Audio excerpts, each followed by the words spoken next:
మన షాప్లో ఇవాళ బెల్లం పాకంతో జాంగిరీ. అదేంటి బెల్లం పాకంతో జాంగిరీ, జిలేబీ కదా వేసేది అనుకుంటున్నారా? ఇది కూడా ఒకసారి ట్రై చేయండి, టేస్ట్ అయితే చాలా బాగుంటుంది. ఇది మాకు ఆర్డర్ అయితే వచ్చింది బెల్లం పాకంతో చేయమని చెప్పేసి, అందుకే చేస్తున్నాము. అసలే ఈ మధ్య షుగర్లు ఎక్కువైపోయి చాలామందికి, అందుకే భయపడి బెల్లం ఐటమ్సే ఎక్కువ అడుగుతున్నారు. అందుకే మేము కూడా బెల్లం ఐటమ్సే మన షాప్లో ఎక్కువ పెంచాము, చాలా చేపిస్తున్నాము, అవే అడుగుతున్నారు. కాబట్టి టేస్ట్ చాలానే బాగుంటుంది.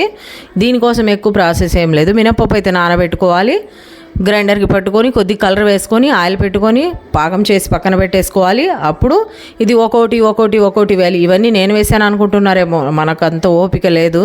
నేనైతే ఒక 2-3 పీసులు అయితే వేసాను. మన షాప్లో వర్కర్సే చేస్తారు అన్నీ, చేపిస్తుంటా. ఇక్కడ వచ్చేసి జాంగిరీ కూడా రెడీ అయిపోయి ఇలా చేసుకొని పాకంలో వేసి ఒత్తితే పాకం ఫుల్గా తాగిద్ది, తీసి పక్కకు అయితే వేసేయాలి.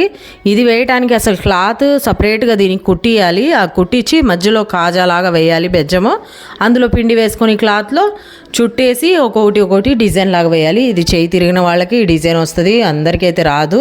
1-2 అయితే చేయగలం, కానీ మొత్తం చేయాలంటే చాలా ఓపిక ఉండాలి. చాలా వర్క్ ఇది జాంగిరీ ఐటమ్ అంటే అమ్మో అనిపిస్తుంది.